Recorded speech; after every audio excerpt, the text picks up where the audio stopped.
aba bantu bita ngo ba dadi, aba bantu bise ngo n'abaprofete, akagwi k'abandi novuga ko bakora nk'abapfumu, nibo biyemeje ivyo bintu bakarisha amahera imbere.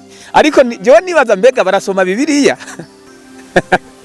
Uburyo bwo gusengana buriho, Bibiliya irabitomora neza. Je nibaza yuko abantu badasoma Bibiliya nkuko je ndayisoma. Yesu niwamenyekana mwiki gihe aravize ukuntu yavuga kunyuranije nuko amadini avuga. Nico gituma navuze nti hamwe Yesu yogaruka akaza avuga uko yavuga, nubundi yaba byoshoboka bosubira kumugandagura kujya abayuda bamugize. bahinduriye akaguriro. Ico gikorwa cyatangujwe n'abaromani, ivyo bita abasomye amateka muri kahise ari byo bita vente des indulgences, kugurisha amasakramentu.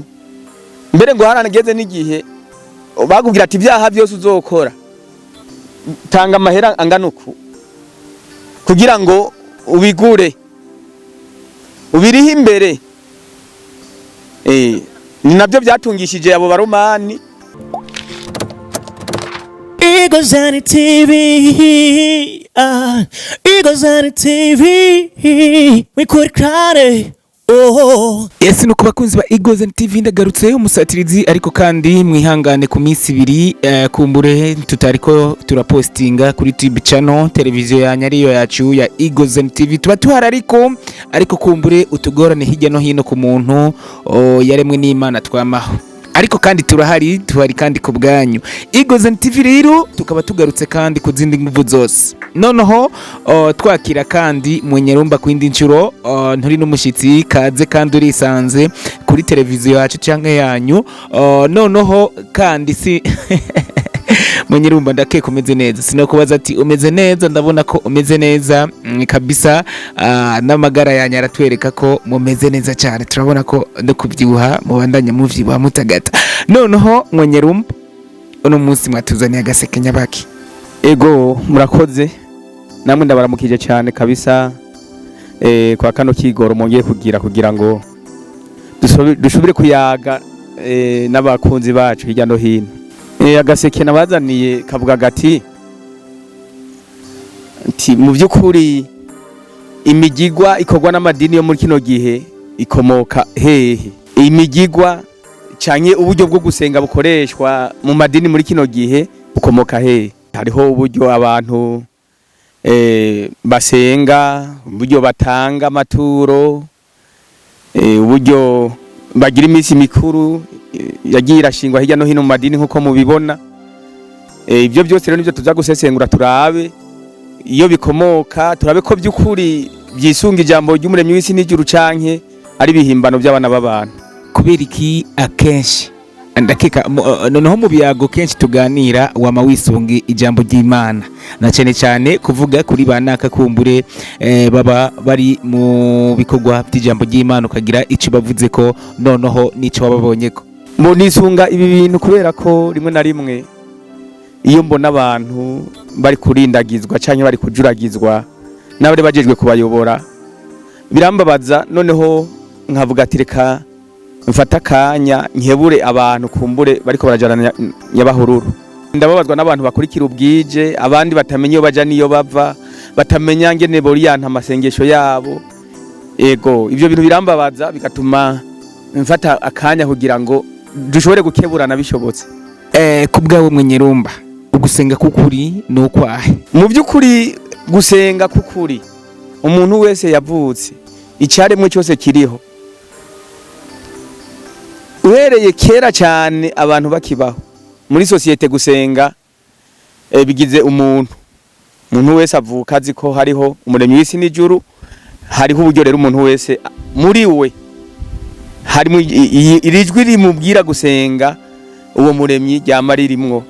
Ahantu wewe wemera umuntu yosengera, idini wemera umuntu yosengeramwo mbega n'ijyahe?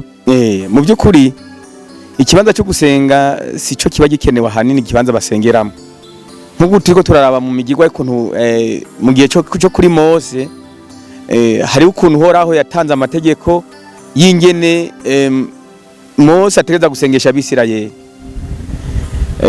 Giye bakura muri Egiputa muri make bashitse mu bugaragwa, uhoraho yaramuhaye amategeko, aramuha n'imigigwa iteza kuyisungwa muri ubwo buryo bwo gusenga, gutanga ibimazi, gutanga amashikanwa n'ibindi bindi byose nibyo tuza kwihweza kandi twaza kubisesengura cyane. Ariko kandi ndakeka ko ata muntu kabisa, ndakeka ko kugira ngo abantu 10 canke 20 canke 30 bemere gukurikira uyu ati kabisa ubutumwa avuga ubutumwa avuga buraruhura kuri wewe, ariko rimwe rimwe ukavuga ngo baba bakurikiye ubwije nako mu by'ukuri ukuntu bakurikirana abantu bakurikira ubwije,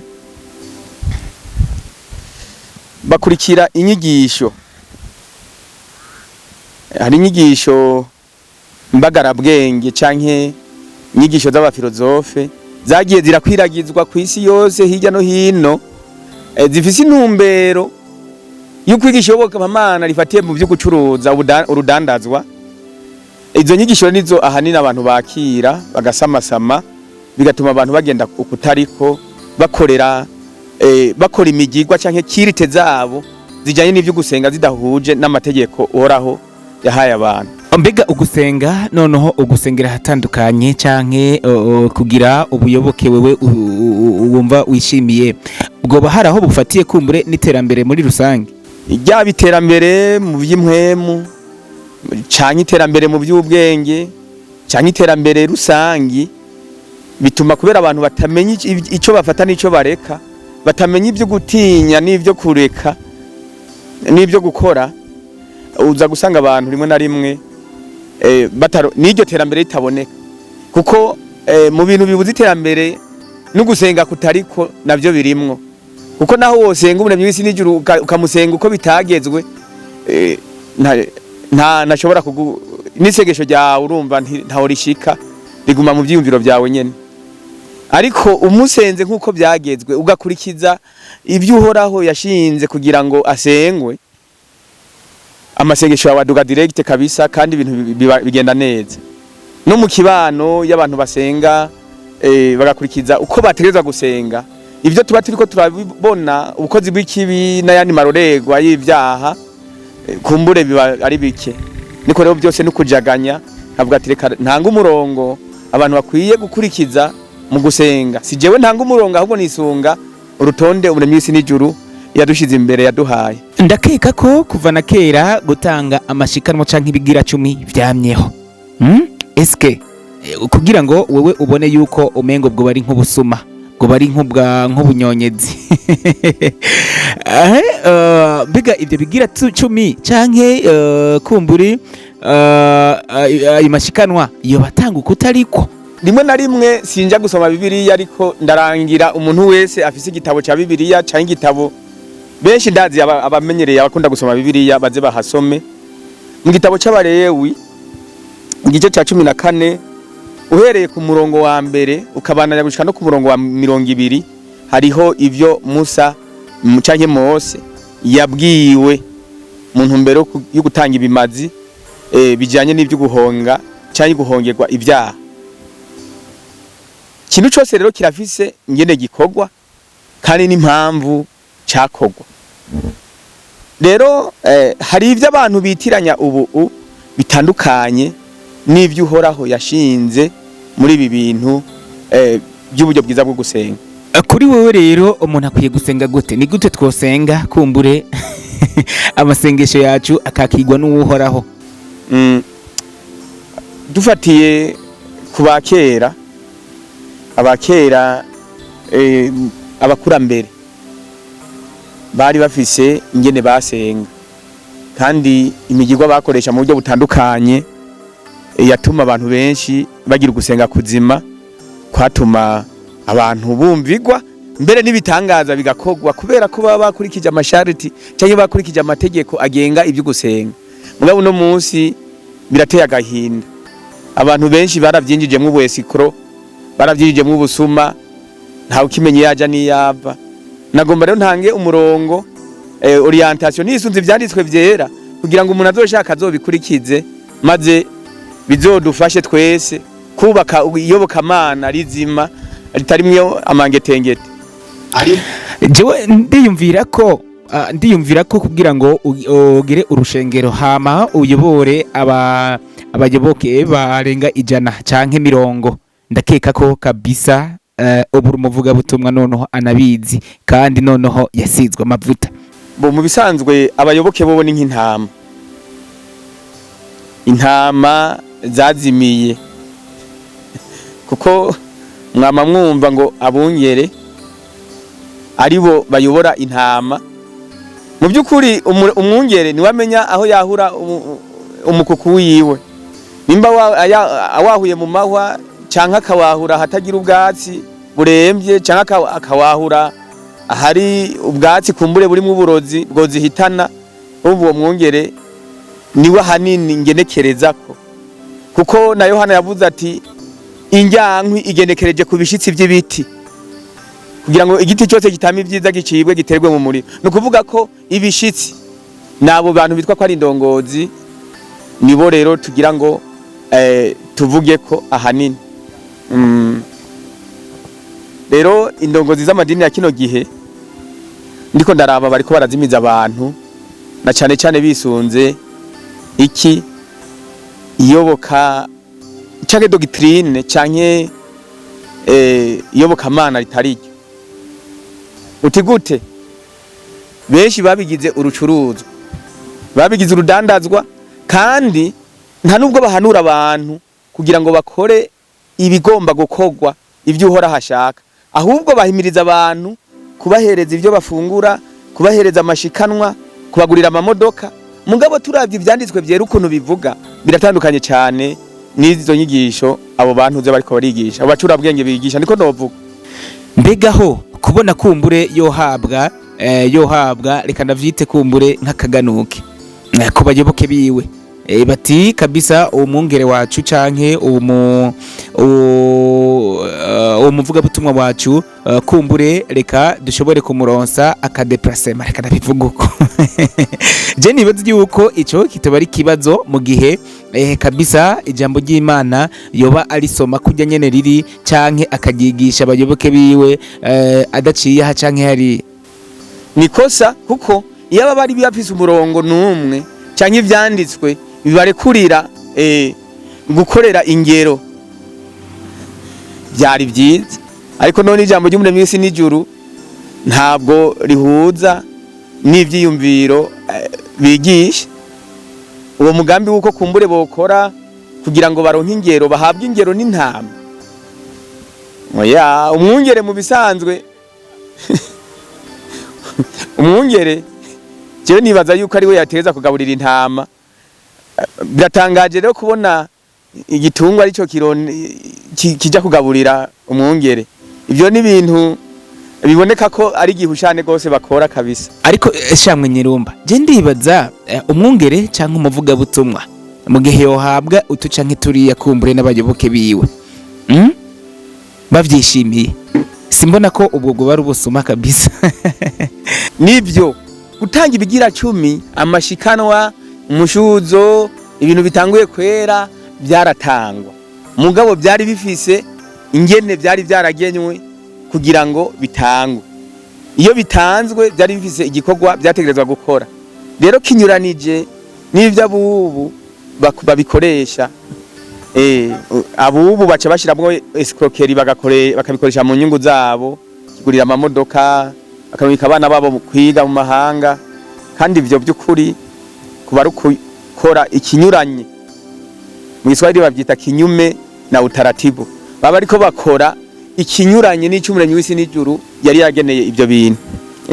Hama kandi dusubira inyuma gato nari nanabivuze, ndakeka ibintu byo gutanga ibigira 10 amashikanwa kuva na kera. Je ndibaza ko ivyo bintu vyamyeho kuva na kera, ndakeka ko ibigira 10 amashikanwa vyamye bitangwa atari vy'ubu gusa. Muri make nishimye guhera ku kintu bita ikimazi. Ibimazi nivyo uhoraho yashinze ubwa mbere byatangirwa ibyaha. No kuvuga we wakoze icyaha, hari ikimazi watanga. Ico kimazi cari igikoko kiva amaraso kitazira canke kidahumanye, maze wewe ukagifata ku mutwe ukacaturira kw'ivyaha byawe, hanyuma kigakeregwa amaraso avuye icyaha kikabona guhongerwa. Mu bisanzwe yari intumbero kwicuza ibyaha, kuko ijambo Bibiliya rivuga ngo hatamenetse amaraso ntihabaho guharigwa ibyaha. Rero ico gihe umuherezi yarakerera ikimazi akaconsa kugira ngo we umunyabyaha mwene gukora icyaha yicuze, cya kimazi naco gitangwe hanyuma kigaturirwa kigakongorwa ngo kikavamwo umubabwe umotera uhoraho, maze uhoraho agaca yumva gutakamba kwa wa wundi yaraje kuyihana kugira ngo amuharire icyaha. Iko byagenda. Rero intumbero yo gutanga ikimazi kwari kugira ngo umuntu yicuze, kubera ko umuntu uraza ava amaraso iyo umuntu akoze icyaha abacumuye ku bugingo bwiwe. Rero kugira ngo ashobore guharirwa icyaha ciwe bavuga ngo sanze physio dosa mu gifaransa ngo personne ne peut être sauvé, ati nuba ata amaraso asesetse ntihabaho guharirwa ibyaha. Ico kimazi rero cicwa kigasesa amaraso kugira ngo uwo muntu yakoze icyaha aharigwe. Rero ngiye kubisoma kugira ngo abantu babimenye. Aya burya muri telefone harimo n'igitabo, harimo Bibiliya. Avuga ngo Uhoraho ngo ahamagara Mose ngo avugira mu ihema ry'ibonaniro ati, bwira Abisirayeli uti ntihagira umuntu muri mwebwe utangira ikimazi Uhoraho, ati muje mukura ico mutamba mu matungo canke mu masho cyangwa mu mikumbi, ati muze umuntu wese azakure mu busho bwiwe ikimazi ari butange kugira ngo ashobore kugihongera ibyaha byiwe. Ngo niyatanga ikimazi cyo konswa canke cyo guturigwa kitagabanije cyo mu busho, azatange ikimasa kidafise agasembwa, agitangire ku muryango w'ihema ry'ibonaniro kugira ngo yemegwe ari imbere y'Uwiteka. Mu bisanzwe ibimazi byahabwa Uhoraho wenyene, byatangwa n'umunyabyaha kugira ngo Uhoraho amuharire ico cyaha yaba yakoze. Ni kuvuga rero mu kibanza cy'ibimazi byatangirwa Uhoraho, hariho abishize imbere mu kibanza ciwe, ubu aribo babifungura, aribo babyiha. Rero mugabo igitangaje ndaza kukivuga mu nyuma. Mbega ibyo bigira 10 ho aho kera byahabwa bande?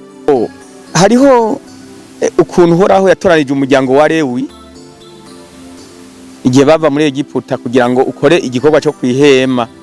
No kuvuga Mose amaze kubwirwa kubaka ihema gihongerero, hari Abalewi bari bajejwe gutanga ibimazi by'abakoze ibyaha ku munsi niko kazi bari bajejwe. No kuvuga abo ntibagira intoranwa mu biwabo, abo barashobora kwikorera ku bimazi cyaye ku mashikanwa cyaye ku mushuzo Abisirayeli baba baratanze.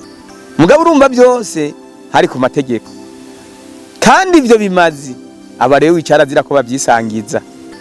Kubw'ibyo rero uvuga ati kabisa Ndihanije guhagarika abo aho bozimuruye intama zazimiye bo babandanya bazizimiza. Bo ibyo nivyo navuze, mujye umuntu wese hara indirimbo nigeze kumva abaririmbyi baraba ati bitungwa byari byiza mwabyabuze ababiragira. Ibitungwa ni byiza, nukuvuga abantu bobo intama zozo ni sawa, mugabo zabuza abaziragira, abazishira mu canya zikenera kubamwo. Iyo umuntu rero yirengagije amahame y'ibyanditswe byera, abariko aragira ico novuga abari karentoxika societe, nubwo abari karonona ikibano community ya mwene muntu, kuko Uhoraho yadushizeho kugira ngo isi tuyigire neza gusumba uko twayisanze. Iyo batwisunga rero ibyanditswe byera nkuko biri mwisi, nta maboroga bahari, nta mfuvyi zibuze ikiraba, nta bari mu bitaro baba babuze ikibagaburira, nta bapfunzwe baba bataka ko babuze ibyo bafungura, nta n'abana bo mwibarabara baba bahari, kuko ico cyari gikorwa ciyoboka muremyi. Mugabo abantu novuga ko baradezorienta izo ndongozi ntizitanga umuco ku cyuhoraho agomba ko abantu bakora. Nico gituma bayobya bo ubwabo bariyobya kubera baba bariko bariba kandi babazi ko arabasuma bafise ibyaha mu mitima yabo kandi baba bafise amajwi abagiriza ibyaha kuko baba bariko barasahura bajya ibintu batabiriye akuya kandi batandikiwe batarekuriwe, bakongera bakayobya nabo bitwa ko bari imbere yabo nk'indongozi. Abo babereye indongozi rero bababuza gukora ibyategerezwa gukorwa kugira ngo ivyuhoraho agomba bibe mu bantu. Abo rero novuga yuko bafise igihano gikomeye uko umucunguzi yarabivuze adacishije iruhande, kuko bahabwa ivyo batagenewe, bakafata ivyagizwe inyego y'uhoraho bakabirya, bakongera bakaba ari byo bikenuza. Mbega umwungere w'ukuri yomera gute, abameze gute? Nivyo by'ukuri umwungere w'ukuri yagomba kumera ate? Reka twisunga ijambo riboneka mu gitabo ca Timoteyo mu cete Shawuli canke Paulo, uwo yamenyekanye ku izina rya Paulo mu gikirisu, yitwa Timoteyo. Oya, uwo Timoteyo yandikiye icete, Paulo yandikiye icete Timoteyo cyuko umuzezwa shengero agomba kuba ameze, kugira ngo Timoteyo ntaze yihende mu kurobanura abashira ku nshingano zo kuyobora ishengero. Nukuvuga yavuze ati umuzezwa shengero agomba kuba umugabo afise umugore umwe kandi ashoboye gutunga abo mu rugo rwiwe, abatungisha ibyavuye mu maboko yiwe atari ivyo yibye canke ivyo yesikrotse, kandi ari umuntu ayobokwa nabo mu rugo rwiwe, akunda gutanga indaro kandi akunda kugaburira ushonje. Uko niko umuzezwa shengero agomba kumera. We ntahabwa ahubwo we aratanga ibivuye mu vyuya vyiwe, ibyavuye mu byo yaruhiye. Uko niko Shawuli yavuze abwira abigishwa biwe kugira ngo ntibaze baronke inyanduruko yo kwigisha ukunyuranye uhoraho agomba. Kuko Shawuli yavuze ati jewe ubwanje ndakora nkatama kugira ndonke ivyo nifashisha ubwanje nico fashisha ukenye, kandi kugira ngo ntagire utora inyanduruko ngo yugutuka ubutumwa bwiza. Ati jewe ubwanje nditunga ubwanje, murazi ko nikenurisha nkoresha ivyo ivyantunga nabikura mu maboko yanje jewe nyene ubwanje. Rero muri make umuzezwa shengero muri make ategerezwa kuba umuntu w'inyankamugayo, umuntu atasabiriza, umuntu wenyene arondeza ubwenge bwiwe ishobora kumutunga n'ibitunga umuryango wiwe, ego abirondera mu bundi buryo. Kuko Paulo kugira abeho yajisha amahema kandi yari umwigisha, yari missionnaire akomeye, yavuze ubutumwa ku isi yose. Ariko biratangaje abubuje w'ivyabo byaranyobeye, ego me ivyabo byaranyobeye kabisa. Abubu babwira intama ngo nizibagurira amamodoka, kandi ubwo butumwa bwiza ntibuva ku kuri. Bibiliya iratomora neza icyo uhoraho yatumye gukora ko abantu bakora. Mbega abubu bica bigenda gute? Abubu bimeze gute rero? Abubu barateye amakenga kubera ntibashobora, kubera ko bamaze kugorodoba, bamaze kononekara mu bwenge ubwabo, ntibashobora kwinjira mu bwami bwo mwijuru, ntibashobora gukora ibyiza kuko umuntu akora ibiri muri we. Kandi n'ababayoboka ntibashobora gukora ibyiza kuko barabadezorienta oriye mu gishingo cyuko bokorera umuremyi w'isi n'ijuru, bagasanga bariko bakorera babandi bitwa indongozi zabo. Nico gituma ubona hari amarira, hari amaborogo, hari imfuvyi zirengagizwa, abamerewe nabi bataronka ikibagarukirako. Inshingano yabo bitwa ngo ni indongozi z'amadini bari bakwiye kwereka abantu igikwiye gukorwa, babahaye akarorero bonyene nkuko wumva Paulo yakora kugira ngo aronke icyo afasha ashisha ukenye. Nabo bategereza gufata ijyambere mu kwereka abayoboke babo ibikwiriye gukorwa. Nk'uburingira ndaguhe nk'akarorero, dufise amashengero menshi ngaho Igitega, amashengero menshi cyane. mugabo uri kandi arimwe abayoboke benshi ibihumbi n'ibihumbi bitwa abakristo, mugabo abicwa n'inzara barahari. Mwabo bayoboke nyene kandi basengera hamwe, abatagira aho bakika umusaya barahari,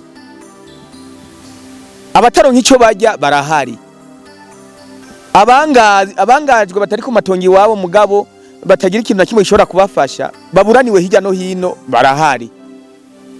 Muri abo bayoboke nyene, iyaba rero izo ndongozi zashobora kwigisha ijambo ry'umuremyi w'isi n'ijuru nk'uko byasabwa, abo bantu ko barabakristo nkabo bo bafashije, nta mu by'ukuri nta basuhuza umutima, nta bicwa n'inzara, nta bicwa na kwashi, nta babura aho bakika umusaya, nta bapfungirwa mu bitaro twosubira kuronka. Kuko by'ukuri abantu yaba bajya izo ndongozi z'amadini y'abazayobora abantu kubikwiye kubyo abantu bategerezwa gukora, nta ngorane ziba zihari, nta bantu bamerewe nabi cyane baba bahari. Rero kubera ko bataye inshingano yabo, babaye indongozi zihumye, nico gituma ubona societe yose iri mu marira ku nkurikizi z'uko bigisha ijambo ry'umuremyi w'isi n'ijuru uko bitagezwe. Tugarutse kandi ku bubu, mbega abubu wewe wababonye gute? Imikorere yabo mbega imeze gute? Ni icyahe wagaye na cyane cyane mu bikorwa basanzwe bakora? By'ukuri babigize urudandazwa. We rero kubwi wavuga ati ijambo ry'Imana kumbure barigize urudandazwa. Babigize urudandazwa, nico gituma Uhoraho yavugiye mu kanwa k'uwitwa Yesaya amajambo akomeye cyane, kubera yabona Abisirayeli bahinduye intumbero y'ivyo bategerezwa gukora, aho kubikorera umuremyi w'isi n'ijuru bakabikorera abantu. Abaherezi barahavuye biha ibinyita byari bigenewe guturirwa kugira ngo bihongere ibyaha by'Abisirayeli. Noneho baratinda baranacoka, barahava bashiraho n'akaguriro ngo abantu bavuye hirya no hino bazoze bagura ivyo bimasa. Abo baherezi baca bihindura abadandaza b'inka n'intama n'ihene, kugira uvuye mu Bugiriki, uvuye muri Egiputa, uvuye muri Ethiopia aje azoca aronka hagurira.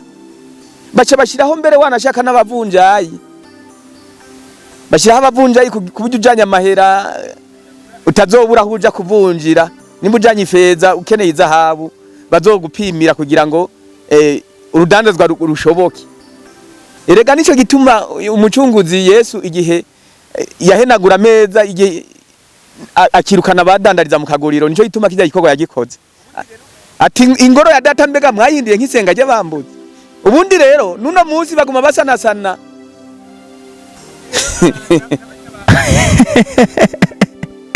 Wewe rero uravuga ko kumbure amashengero y'ubu bamwe bayahinduye akaguriro, isoko.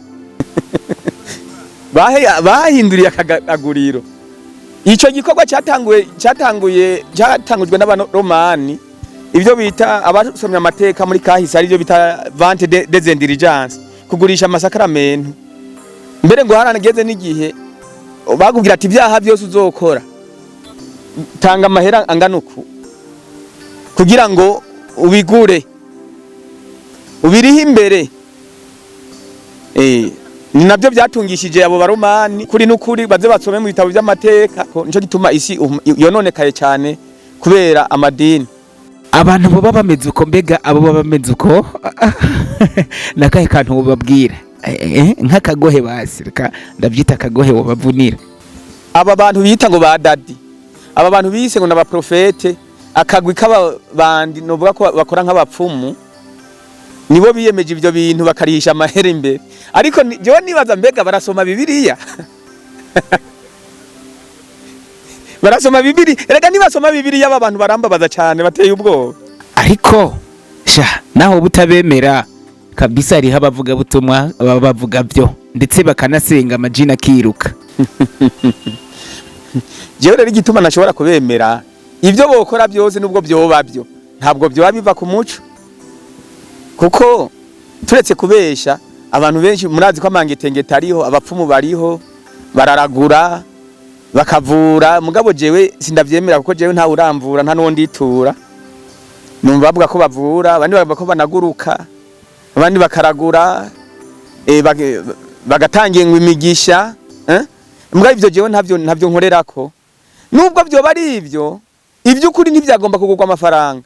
hari witwa Simoni ngo umunyamareba ngo yari umuraguzi kandi bashango yaraca amahera amantu bikomeye ngo yabonye ba Petero bakoze igitangaza ngacara babwira ati ni mumbarire mumpe ikigabane ku mpwemu yanyu mumbwira amafaranga ndabaha.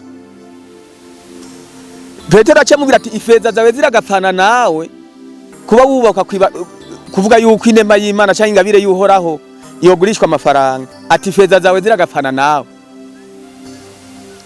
Uwo mbere yaciye amera ngo nk'uguye igihumura, sinzi ko yahavuye bamuzabira ngo akire. Rero aba bantu bakore ibi bintu barafise aho babivoma. Novuga Christianisme yose yarabaye intoxique. Inyigisho z'ukudandaza ijambo ry'umuremyi w'isi n'ijuru nizo zigishwa uhereye i Roma gushika mu bihugu byose by'abantu bitwa ngo n'abakiristo. Nico gituma bigoye kuzovura abantu kuko byazananye n'ubukoroni, kandi ivyumviro by'abantu byamugoreye gusenga barinduriye mu ivyo bintu. Haje umuntu akwica mu bwonko, umuntu ni mu mutwe. Iyo umuntu rakwinisye ukutariko uca uhinduka iki fantome, uca ntubura umuntu ashika ku rugero rwo kuba umuntu, kuko umuntu amaze kuba umuntu muzima amenya gutandukanya ikibi n'iciza. Muri ibintu byo gusenga imbaraga bifise ziraremereye kuko birahindura umuntu kijuju kandi ari umuntu afise ubwenge abona. Rero nkifuza ko abantu bakwiye gucancabura nubwo nayo mangetengete. Uburyo bwo gusenga buriho, Bibiliya irabitomora neza. Je nibaza yuko abantu badasoma Bibiliya nkuko je ndayisoma. Yesu niwamenyekana mwiki gihe aravize ukuntu yavuga kunyuranije nuko amadini avuga. Nico gituma navuze nti hamwe Yesu yogaruka akaza avuga uko yavuga, nubundi yaba byoshoboka bosubira kumugandagura kujya abayuda bamugize, kuko yaje kubabuza kudandarisha ijambo ry'umuremyi w'isi n'ijuru kandi ari ryo ryari ryarabatungishije. Urumva nuno munsi yoza akitegereza badadi ba apotre babandi zigira hejuru bagenda baravyibushe bagira mu mavewiti bivye amafaranga ingo baringe kugira ngo nukuja ingo z'abapfakazi. Nukuvuga ayo mafaranga atangwa kugira ngo n'abantu mu byo gusenga comme intelligence cyangwa ibintu by'amashikanwa niki byari bigenewe guhabwa imfuvyi n'abapfakazi n'abandi bose batagira shinge na rugero. None rero ayo matongo byari nyitongo y'imfuvyi n'abapfakazi. None pasitori canke dadi canke apotre yaririye inda igira ngaho imbere. Hamwe Yesu yoza akaza avuga uko boce bakorana ubwo nyene ocafyete ubwo nyene mugabo ntibomushobora. Ico nzi coco nuko ubazoza afise imbaraga nyinshi ntazoza kujya yaje kiriyagiye. Nico gituma je ndabwira abantu bagenzi banje, abantu bankurikirana, kandi mugerageze uburyo bwose umuntu wese aza kubona iki cigwa agikwiragize, kuko abantu baragwaye, abandi ntibubahuka kuvuga ukukuri. Je navuze ni nzobivuga bishake bimpitane. Ego nimbere y'umuremyi w'isi nzobivuga ko arabasuma arabangusha uhereye i Roma gushika ahantu hose hari Christianism. Nubusuma bwibonekeza bukorerwa abantu. Nico gituma ntazoreka kubivuga. Rero novuga ijambo ry'umuremyi w'isi riratomoye neza.